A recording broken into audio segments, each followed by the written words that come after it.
Vamos abrir a nossa Bíblia, quem já está com ela aberta, lá para Mateus, Evangelho segundo São Mateus, capítulo 5, Sermão do Monte, né? Já tem um tempo que eu quero pregar essa mensagem e hoje me veio à memória, né? Mateus 5, nós vamos meditar aqui do verso 1 ao 12. O Sermão do Monte, as bem-aventuranças, né? As felicidades da vida verdadeiras, né? Que a Bíblia fala que todo cristão tem. Senhor, quando os nossos amados irmãos estão achando o texto de Mateus, capítulo 5, meu Pai, eu peço que o Senhor venha usar conforme a minha pessoa, Pai, conforme a tua vontade, meu Pai, o teu querer, que eu venha falar, Pai, na palavra, no Espírito, e nada de mim mesmo, mas sim do Espírito do Senhor, da palavra do Senhor, em nome de Jesus Cristo. Amém. E graças a Deus. Se você pudesse colocar de pé, para nós lermos, se puder pode ficar sentado. Depois você pode se sentar. Mateus 5, verso em diante. Vendo Jesus as multidões, subiu ao monte, e como se assentasse, aproximaram-se os seus discípulos. E ele passou a ensiná-los, dizendo: Bem-aventurados os humildes de espírito, porque deles é o reino de Deus. Bem-aventurados os que choram, porque serão consolados. Bem-aventurados os mansos, porque herdarão a terra. Bem-aventurados os que têm fome e sede de justiça, porque serão fartos. Bem-aventurados os misericordiosos, porque alcançarão misericórdia. Bem-aventurados os limpos de coração, porque verão a Deus. Bem-aventurados os pacificadores, porque serão chamados filhos de Deus. Bem-aventurados os perseguidos por causa da justiça, porque deles é o reino dos céus. Bem-aventurados sois quando, por minha causa, vos injuriarem e vos perseguirem e mentindo, disserem todo mal contra vós. Regozijai-vos e exultai, porque é grande o vosso galardão nos céus, pois assim perseguiram aos profetas que viveram antes de vós. Amém. Podeis sentar. Meus irmãos, Jesus aqui, como diz o trecho, ele viu essas multidões, né, subindo ao monte, e ele passou a ensinar, né, os discípulos, como fala aqui, vendo Jesus as multidões, verso, subiu ao monte, não é? Na verdade, ele viu as multidões e subiu ao monte, né? E as pessoas, né? E como se assentasse, aproximaram-se os seus discípulos, não é? Então, Jesus olhando, imagino, para aquela multidão, para os discípulos, né? Como fala aqui, multidões, ele deve ter pensado assim, provavelmente, eu vou ensinar para essas pessoas agora uma coisa que é necessária elas saberem. O que elas realmente precisam saber, o que é ser feliz. Porque normalmente, numa multidão ou em multidões que seguem o Senhor, até hoje é assim, né? Nós podemos observar que muitas pessoas às vezes têm a mente um pouco assim, não focada. A mente não está focada, às vezes foca em outras coisas que não são essas coisas aqui, que são as verdadeiras bem-aventuranças da vida. As pessoas têm a tendência de estarem buscando o que é momentâneo, às vezes buscam um milagre, não que o milagre é errado, a pessoa buscar uma provisão, uma necessidade dela para que seja suprida, isso é errado, não, isso aí Deus faz. Mas em primeiro lugar, nós temos que buscar aquilo que é fundamental. Porque se nós buscarmos o Senhor da forma de como temos que buscar, essas coisas nos seguirão naturalmente, elas acompanharão a nossa vida. E a primeira bem-aventurança aqui que ele diz no verso 3 é sobre os humildes de espírito, dos quais é o reino de Deus. E o que seria a pessoa ser humilde de espírito? Alguém pode me dar uma definição do que é ser humilde de espírito? Porque dessas pessoas que são humildes de espírito é o reino de Deus. Aquela pessoa, meu irmão, minha irmã, que sabe quem ela é. Ela sabe exatamente quem ela é e quem é Deus. E como se relacionar com o Senhor. Aquela pessoa que tem aquela humildade de reconhecer quem é o Senhor e quem é ela. E que ela depende de Deus. E que ela reconhece também as suas fraquezas, as suas limitações, as suas dificuldades. Então isso é ser humilde de espírito. A pessoa reconhecer quem ela é e quem é Deus. E sobre a dependência que ela tem de Deus. Por isso que fala, dessas pessoas humildes de espírito é o reino de Deus.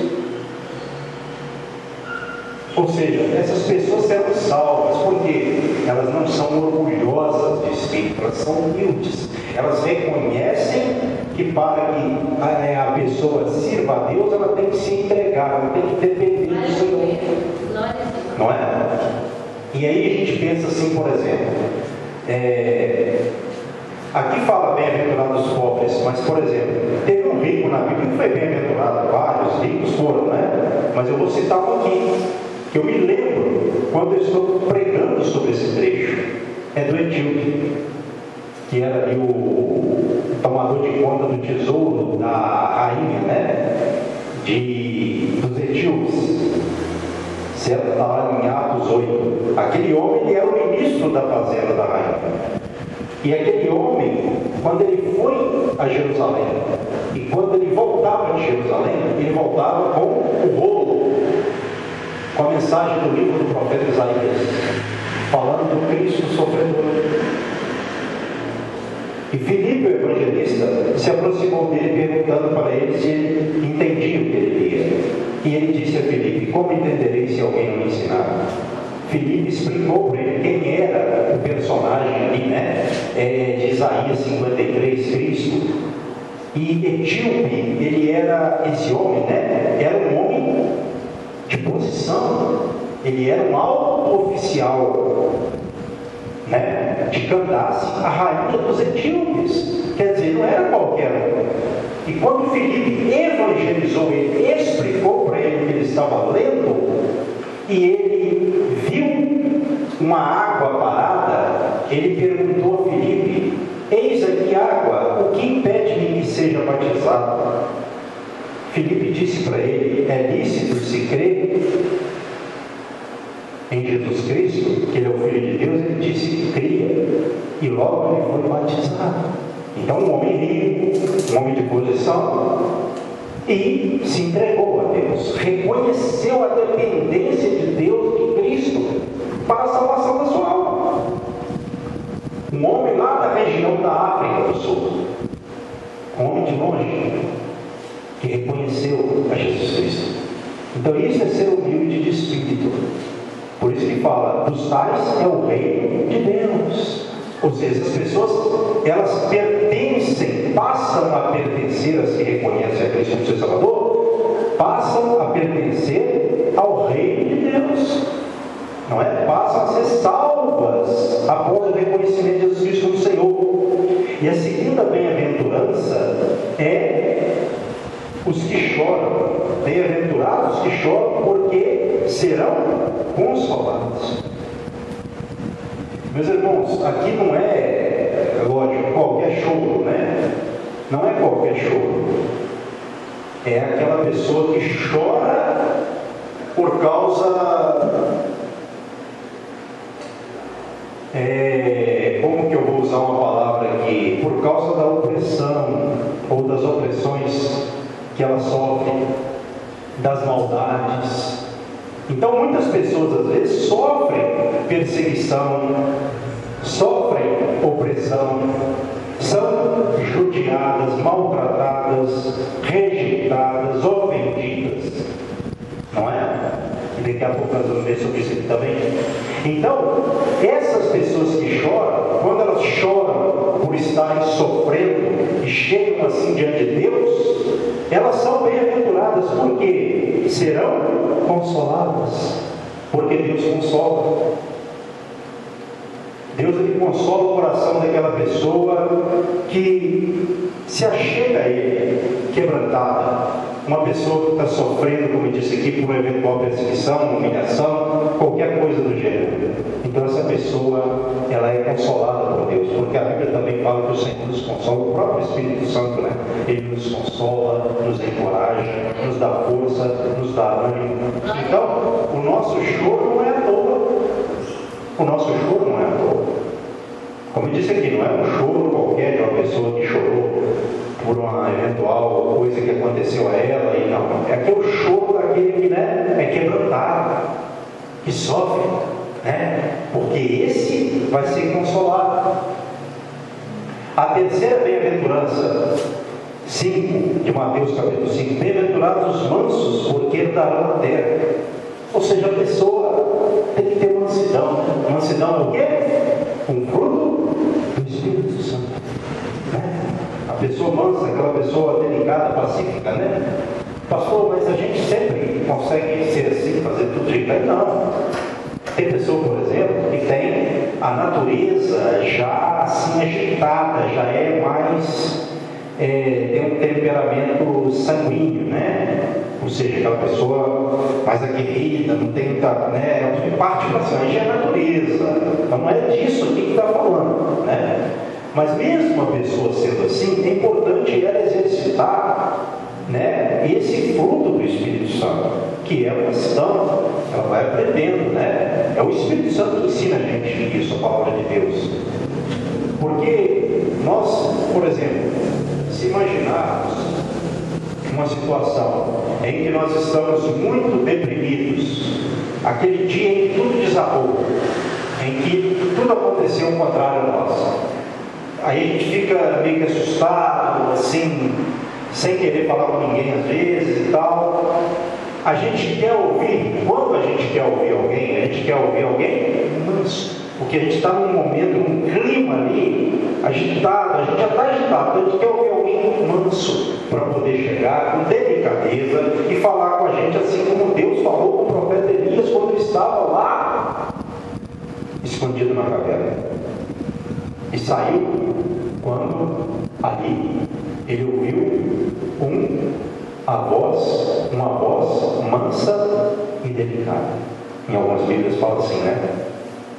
Acho que é um Cício que fala a palavra mais adequada. Mas enfim, em nenhuma daquelas manifestações ele saiu. Mas quando ele ouviu ali uma voz mansa e delicada, ele saiu da caverna.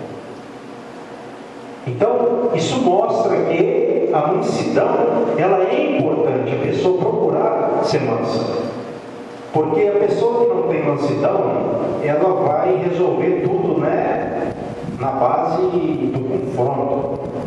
E isso não é bom. É bom a gente evitar. Tem hora que você tem que, né, não tem como evitar o confronto, mas é bom a gente evitar. E a mansidão é algo que leva-nos a evitar confrontos, dissabores, né, problemas que não combinam com o caráter de um cristão.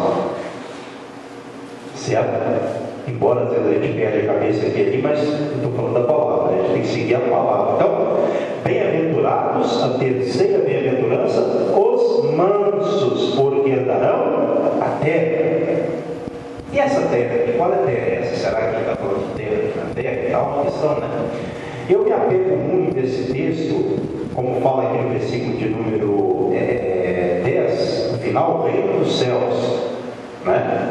Porque tem a questão do reino de Deus que estará aqui na terra, tem essa interpretação, tem pessoas que creem que tudo vai acontecer, mas enfim, eu gosto de me apegar mais à interpretação do reino de Deus, do reino dos céus, que já é uma conclusão, já fala de salvação, da nossa entrada no reino e dali por diante definitivamente, que quem for salvo vai ser salvo, quem estiver no reino. Porque tem pessoas que falam, reino é uma coisa, salvação é outra. Eu não sou muito adepto desse tipo de visão, não. Porque para mim, uma pessoa estará salvo ou não. Não tem como a pessoa entrar no reino e não ser salva. Para mim não tem isso não. Tem gente que prega isso, é uma confusão, mas deixa eu falar.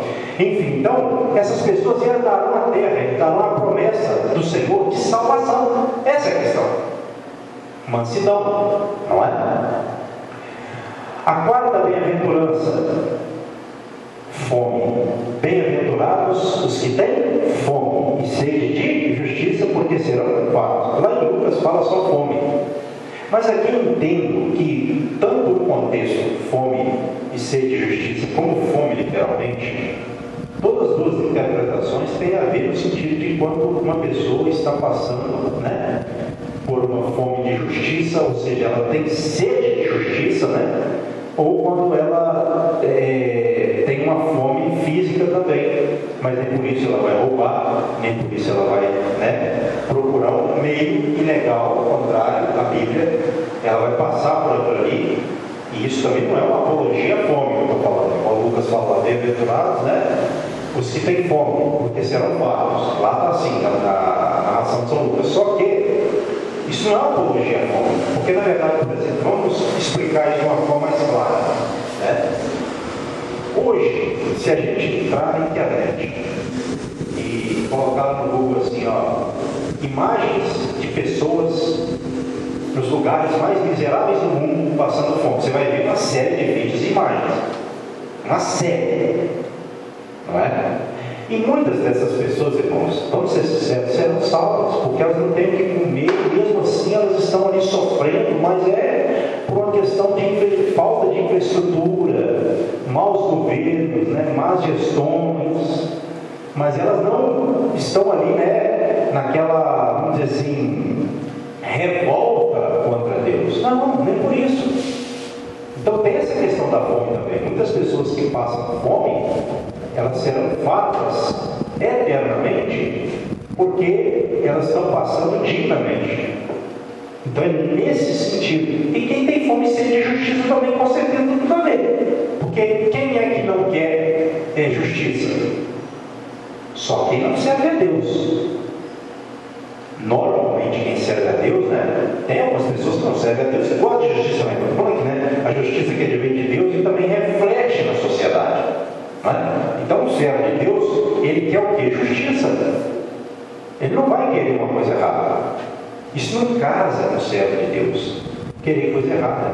Não é que a gente é aquela questão da síndrome do certinho e nada pode dar errado. Não é isso. Porque a Bíblia fala que isso promove destruição. Não seja demasiadamente sábio, nem demasiadamente justo, porque destruiria de ti mesmo. Então não é essa a questão. Mas o que é certo é certo. O certo de Deus tem que gostar das coisas certas. Embora às vezes nós nem conseguimos fazer do jeito que queremos, nós temos que querer as coisas de forma correta, tanto diante de Deus quanto diante dos homens. Isso é um fato que não tem como, né, a gente mudar. Porque a pessoa, quando ela tem um pensamento contrário à justiça no coração, aí já é um problema. Porque todo aquele que pratica justiça é de Deus, pertence a Deus, é nascido de Deus, está na casa de João. E o que não pratica não é. Então a gente tem que ter essa palavra justiça como, né, uma palavra-chave para a nossa vida também. Então, irmãos, é servir a Deus. Se a gente for resumir até aqui, nós vamos continuar, é sofrer. Olha só as felicidades aqui do céu que está falando aqui nessas bem-aventuranças, onde nós conhecemos como Sermão do Monte. É fácil passar por isso aqui? Não. Mas é o caminho, é a via. Essa é a via, não tem outra. Então vamos agora para o verso, quinta bem-aventurança, né? Primeira, segunda, terceira, quarta, quinta, verso de número 7. Bem-aventurados os misericordiosos, porque alcançarão misericórdia. Outra questão aqui que não tem como o servo de Deus, né, pensar diferente. Nós temos que ser misericordiosos, compassivos, porque nós alcançaremos. Quem é misericordioso vai alcançar a misericórdia de Deus. Por exemplo, se vós não perdoardes as pessoas das ofensas, o vosso Pai Celestial também não vos perdoará. Está na oração. A Bíblia já fala. Então, se eu perdoo, eu alcanço o perdão de Deus. Se eu tenho compaixão para o próximo, eu vou alcançar a compaixão de Deus. Senão, eu não vou alcançar de Deus também. Por isso que está falando aqui: bem-aventurados, misericordiosos, porque alcançarão misericórdia. Então, para mim alcançar de Deus misericórdia, eu tenho que também, praticar misericórdia. Entendeu? Então, isso é uma palavra que move muito. Misericórdia fala de coração, tem a ver com coração, sentimento. E a gente sabe, por exemplo, que se a gente for analisar os problemas da sociedade, às vezes os problemas do meio cristão, a gente fica com o coração partido, tem hora que tem que falar: não, você não tem que fazer o quê? Mas não é questão de não ter misericórdia, aí não tem. Porque também você não vai dar para uma pessoa que você não tem, vai. Ontem mesmo eu tive que usar o texto lá de Corinto, falando com o irmão, um pastor. Estou falando aqui porque não é o caso, eu vou falar o nome, não tem nada a ver. Eu falei assim: olha, pastor, a pessoa, ela dá o que ela tem condição. Paulo, quando ele levanta a oferta lá na igreja de Corinto para os cristãos pobres da Judéia, as igrejas pobres da Judéia, Paulo disse que não era para que os coríntios tivessem muito ou pouco e os outros tivessem folga, ou muito ou pouco, mais ou menos nesse sentido, mas para que houvesse igualdade. Ou seja, para que haja igualdade, tem que ser equilibrada a oferta, a contribuição. Se você dá o que você não tem, o outro vai ter folga, você vai ficar passando necessidade. Aí eu usei esse texto para falar com ele, como pastor. Então a gente dá conforme as nossas posses, porque a gente contribuir é bíblica. Mas como é que você vai contribuir e vai dar uma coisa que você não tem? Então Paulo fala uma palavra lá que é chave. Então quer dizer, ele falou para a igreja de Corinto que a oferta era para que houvesse o quê? Igualdade. Para que nenhum nem outro tivesse nem de mais nem de menos. Para que houvesse igualdade. Essa é a palavra. Aí eu falei isso para ele, na hora do texto de ver memória, eu abri a Bíblia e falei para ele. Entendeu? Então, tem hora que você tem que falar um não para a pessoa, mas não é um não consciente. Não é aquele não arrogante, mas maneira alguma. Expliquei para ele: estou falando do senhor uma boa, eu entendo a sua necessidade, mas eu também tenho a minha. Se eu der fora do que eu não vou ficar certo. Eu sempre contribuo, mas eu sou limitado. Então, tem uma mensagem e tem outra. A gente tem que ter equilíbrio no nome de Deus, senão, complica. Mas eu que me veio essa memória aqui. Mas falei com misericórdia também. Vamos aí para a sexta bem-aventurança, 1, 2, 3, 4, 5, 6, verso 8. Bem-aventurados os limpos de coração, porque verão a Deus. Aqui, limpos de coração, de mente, porque verão a Deus. Então, quem não tem uma mente limpa vai ver a Deus? Não vai ver, não. Tem que ter mente limpa. Lógico que a nossa mente, a nossa mente física, ela está sempre, às vezes, precisando de ser renovada constantemente. Isso é lógico, isso é óbvio, Mas se nós não nos esforçarmos para mantermos a nossa mente limpa, nós veremos a Deus. E como é que eu vou ter uma mente limpa se eu penso mal das pessoas, se eu julgo as pessoas, se eu só profiro palavras de condenação ou ajo nessa vertente aí? Não tem jeito. A pessoa fala daquilo que tem no coração, daquilo que o coração está cheio, a mente está cheia. Então ele tem que vigiar com as palavras, não é? Com certeza absoluta, porque a limpeza aqui é uma limpeza que advém também por meio de quê? Vamos trabalhar aqui um pouquinho. A Bíblia na Bíblia e ela se explica. Jesus disse assim para os discípulos, às vezes eu uso essa passagem: vós estáis limpos pelo quê? Pela palavra que vos tem pregado. Com a palavra limpa. Se você tem contato com a palavra, sua mente também vai sendo limpa. Ela vai passando por essa higiene espiritual. Entendeu? Para que nós tenhamos uma mente limpa, para que nós sejamos limpos de coração, de mente, para que veremos, para que, melhor dizendo, vejamos a Deus, nós temos que estar em contato com a palavra, prestarmos atenção. Irmãos, Você ler a Bíblia, você fazer o uso da Bíblia sempre que você puder, tá bom. Tem dia que eu procuro muito falar algo da Bíblia, né? Procuro muito, na maioria das vezes. Então, tem dia que eu deparo com um texto assim e falo, nossa, eu nem tinha observado esse texto nunca. Mas hoje, né, eu fui eu vi. Quanto mais você tem contato com a Bíblia, mais entendeu? Por isso que a Bíblia é suficiente para nós, não é? O Espírito Santo trabalha muito assim. Então isso é importante, a limpeza de coração e de mente. Agora é a 7ª, né? Isso, verso 9. Bem-aventurados os pacificadores, porque serão chamados filhos de Deus. E aqui, pacificadores. Quem é o pacificador? Aquele que promove paz. Isso.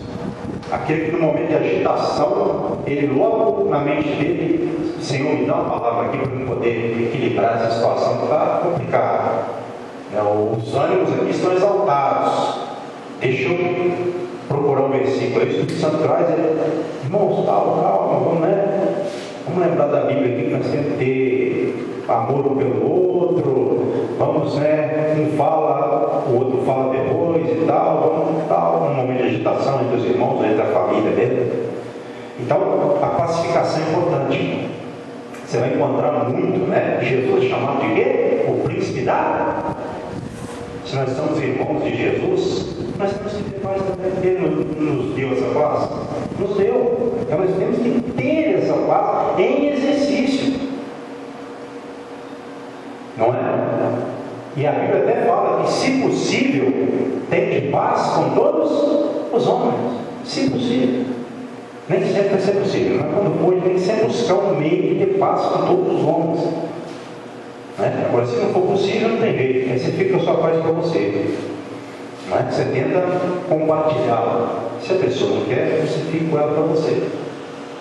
Mas nós precisamos de ser pacificadores, porque os tais, ou os tais serão chamados o quê? Filhos de Deus. Agora vamos para a 8ª, Isso, 10, verso 10. Bem-aventurados os perseguidos por causa da justiça, porque deles é o reino dos céus. Então, o reino dos céus, ninguém vai entrar lá se não sofrer perseguição por causa da justiça. A perseguição vem, não adianta. A gente, lógico, sempre procura não ter perseguição, não sofrer perseguição, é lógico, mas ela vem, ela acontece. Então, irmãos, se nós fazemos um resumo aqui, Jesus, na verdade, estava preparando essas pessoas para o reino dos céus, falando dessa verdade sobre a salvação. Então, quando a pessoa ela estiver triste, ou estiver sofrendo por causa do Senhor, por causa dele, por causa do Evangelho, a pessoa, na verdade, tem que ficar alegre, porque isso tem que acontecer. Ninguém vai entrar no céu tranquilão, beleza. Não. Para entrar no céu tem que sofrer. Todos sofreram. Todos sofreram perseguição antes de nós. E nós sofreríamos também, como Cristo disse, está acontecendo. Então, quando vier o sofrimento, lembre-se de que você serve a Deus, de que os seus antepassados sofreram também na fé, pela fé. Muitos morreram, muitos foram presos, muitos foram ofendidos, maltratados, e nem por isso eles deixaram a caminhada. Se nós analisarmos hoje, irmãos, querendo ou não, nós vivemos uma sociedade evangélica, no que diz respeito ao povo evangélico, assim, meio que distante do sofrimento dele. Nós temos a tendência de não querermos sofrer, no sentido de correr do sofrimento de maneira como nós queremos sofrer. Eu não quero sofrer, mas se eu tiver que sofrer, eu vou fazer o quê? Eu vou ter que sofrer com o Senhor. É melhor sofrer com Deus do que pegar uma via de tranquilidade sem Deus, porque essa tranquilidade é momentânea e terrena. Se você for lá para o texto de Lucas, aí fala sobre os ais. Aqui Mateus não fala, o mesmo texto lá fala dos ais. daqueles que agora estão vivendo os prazeres dessa vida, né? Que tem a consolação na riqueza deles, porque os ricos são consolados pelo quê? Pela riqueza que eles têm. A riqueza deles consola eles, mas o servo de Deus, a riqueza dele é Jesus Cristo no coração, que consola a sua alma pelo Espírito Santo. Então o que me consola não é eu estar numa boa e ter bens, não. Isso aí é a consolação dos ricos na terra. O servo de Deus, quem consola ele é a riqueza dele, que é Jesus. É como aquele homem lá que encontrou um tesouro no campo, foi, vendeu tudo que tinha e comprou aquele campo, porque aquele campo tinha um tesouro, e esse tesouro é o reino de Deus. Você entende isso? Então essa é a nossa alegria. A minha alegria não está no que eu tenho material. A minha alegria está no espiritual, porque o que eu tenho material é muito pouco até, não é? Mas é o pouco que eu tenho abençoado. Então eu sou alegre com Jesus. Eu sei que no dia que me faltar o que eu tenho na terra, lá na glória, eu peço a Deus que o meu depósito esteja sendo mantido todo dia, porque quando acabar aqui na terra, eu quero subir a presença de Deus. Eu creio na alma, na imortalidade da alma, que quando eu for chamado por Deus, quando Deus falar para o meu servo, o seu tempo aí acabou, vem morar comigo, vem para a morada celestial, porque eu preparei para você essa habitação, essa morada para a sua alma descansar, porque na terra você sofreu, porque na terra por mim você padeceu, você chorou, você passou necessidade, mas passou comigo. Agora vem morar comigo, vem que a sua alma está aqui reservada para a morada dela. Amém? Então é isso que nós temos que ter, não é? Igual está lá em Lucas, ai daqueles que estão sorrindo, porque chorarão eternamente. Então, irmãos, eu não quero uma alegria aqui na terra, mas isso é muito pouco. Isso é muito pouco para o servo de Deus. O que Deus tem para nós não é o que está aqui na terra, não. Isso aqui não pode nem ser chamado de miséria perto do que Deus tem para nós, não. Isso aqui não é nada, porque Deus tem para nós a eternidade. Então, toda vez que você estiver sofrendo, como eu disse, está sofrendo, está gemendo, está passando perseguição, é um problema de saúde, é um problema na família, é um problema na igreja, passe com Deus, porque a sua hora vai chegar, está acabando o tempo aqui na terra. Nós não podemos nos limitar a esta terra, não. É além daqui. Então, não posso ficar me comparando ao B. Por que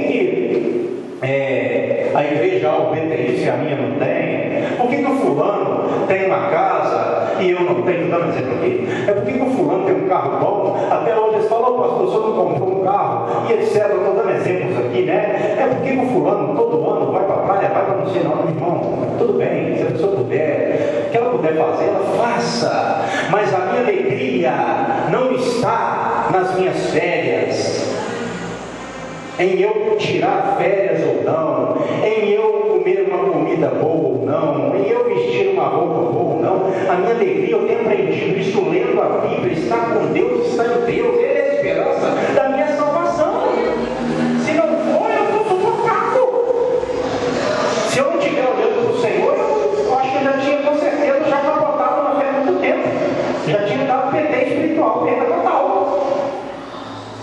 Tem que olhar para Jesus. O que eu tenho de precioso é Jesus, isso aí ninguém vai me tirar. Eu sei que eles podem falar mal de mim, porque falaram de Jesus, perseguiram Jesus, ele disse que isso aconteceria com a gente, mas tem algo que ninguém pode tirar da gente, se a gente firmar no Senhor cada dia, é o tesouro, que é o reino de Deus, que Jesus falou, que está dentro de vós. Ninguém pode tirar o reino de Deus. Ele está entre nós, está dentro de nós, e nós já vivemos o reino aqui na terra, para que no dia que o Senhor nos chamar, nós estejamos preparados para tomarmos posse do reino eterno de nosso Senhor e Deus, Salvador Jesus Cristo. É isso que eu tenho que ter no coração. Não é, porque às vezes, irmãos, a gente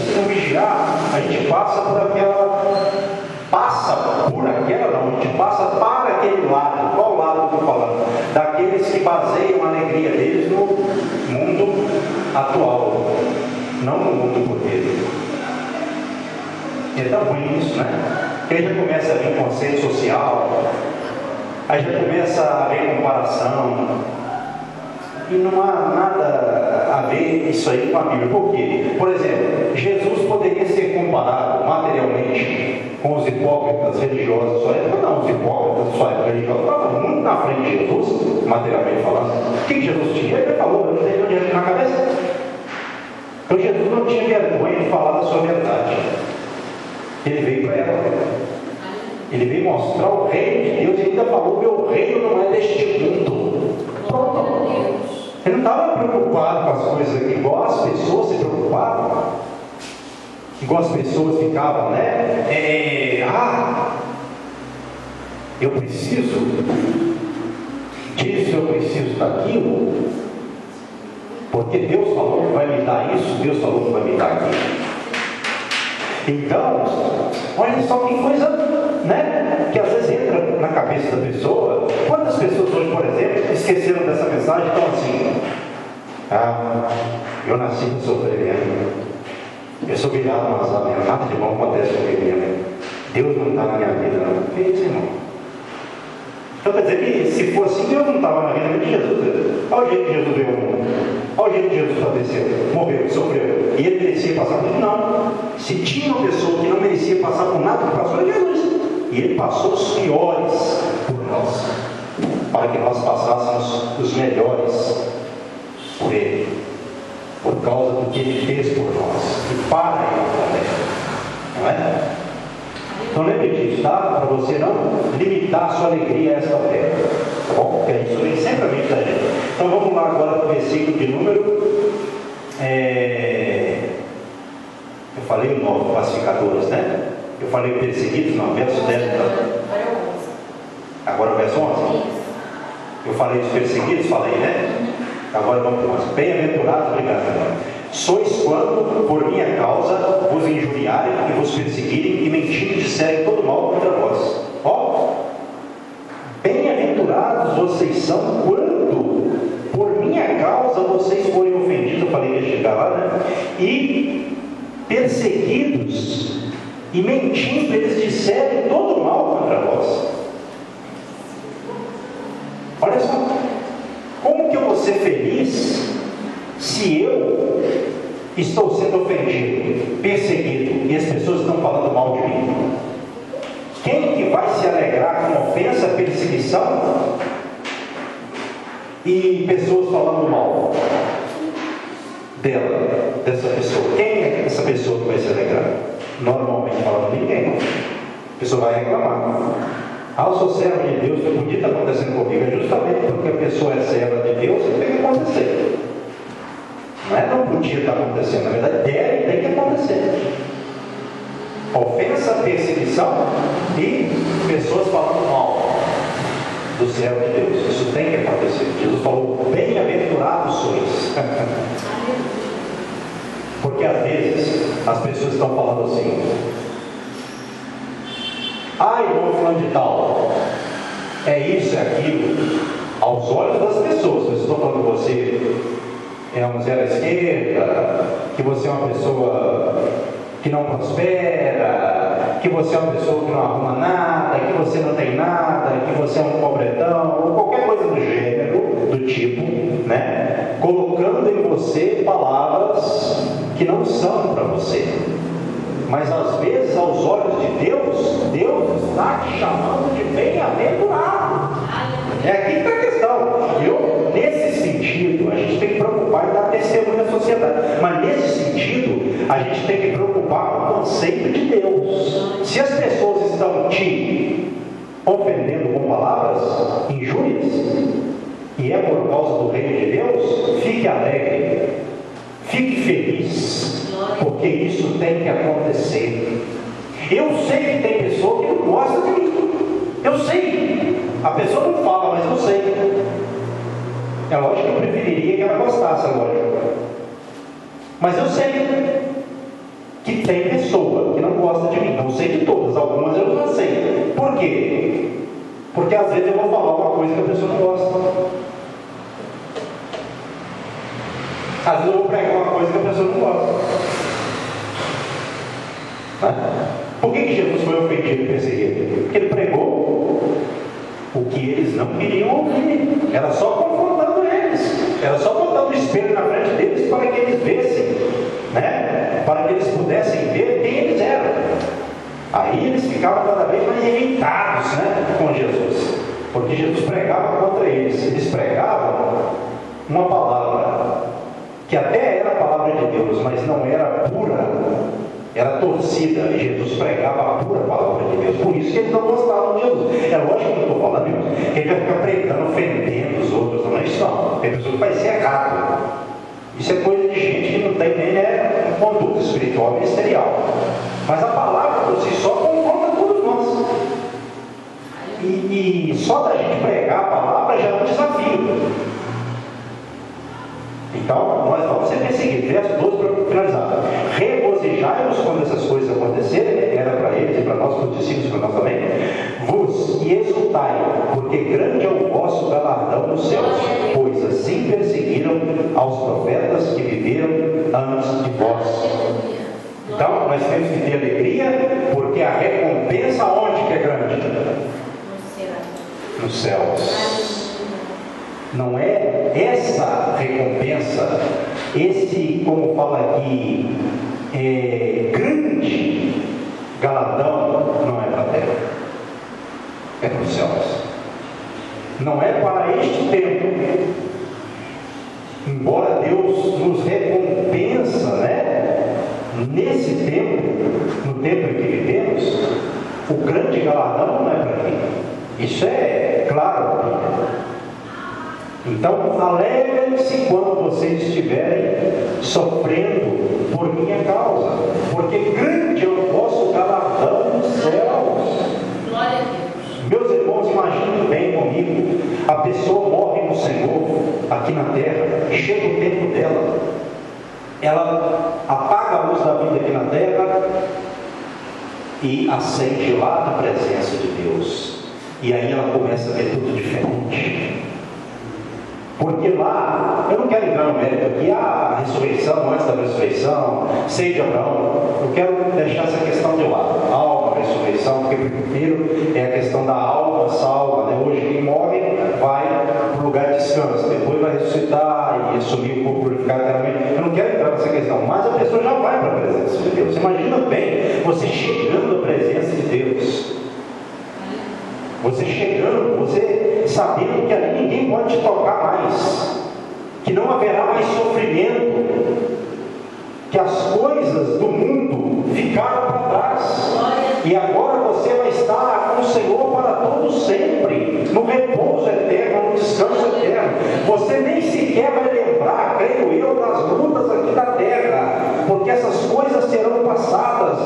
O Senhor fará novas todas as coisas. Agora fala novos céus e nova terra. Existe a promessa da nova Jerusalém para nós. Não é a miséria que este mundo está vivendo nela, não. A miséria que eu estou falando, a corrupção, a maldade, que até o mundo que Deus fez é bom, mas a maldade entrou, corrompeu. Então Deus, Ele condenou muitas coisas para em Cristo Jesus dar novamente a salvação pelo segundo Adão, e nós aceitamos o segundo Adão, e por meio do sangue do segundo Adão nós temos acesso à morada de Deus. E quando chegar lá mais, não vai ter dor, você não vai reclamar, você não vai ficar pensando em quem vai te deixar, você não vai ter medo de mais nada, você vai entrar no processo de reinar com Cristo, com Deus, para todos sempre, porque essa é a promessa de Deus para nós.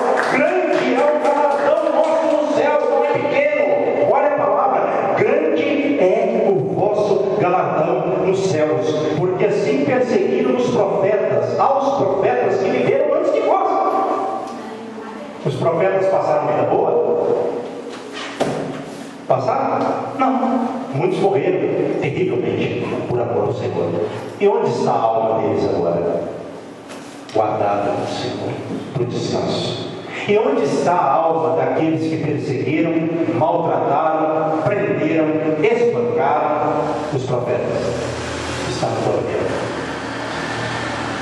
Então, a gente passa por um momento de dificuldade. A vida aqui na terra ela é o quê? A Bíblia chama de quê? Vida breve, vida passageira. Então vamos pegar firme com o Senhor, para que quando chegar o momento nosso, nós estarmos preparados para partirmos e encontrarmos com o Senhor nosso Deus. Amém? Se coloque sobre os seus pés esta noite. Faça assim com suas mãos em forma de receber, Pai, a todos os que estão presentes e ausentes, com o teu amor, com a graça do Filho e com a suave doce consolação do Divino Espírito Santo. Deus, que o Espírito Santo, Senhor, continue nos consolando durante, meu Pai, este final de domingo, para que nós entremos a semana amanhã consolados, ó Pai, pelas bem-aventuranças, pelas felicidades celestiais que tu tens para os teus. Em nome de Jesus Cristo, eu oro e os abençoo. Amém. E que as palmas louve a Deus. Amém. Louvado seja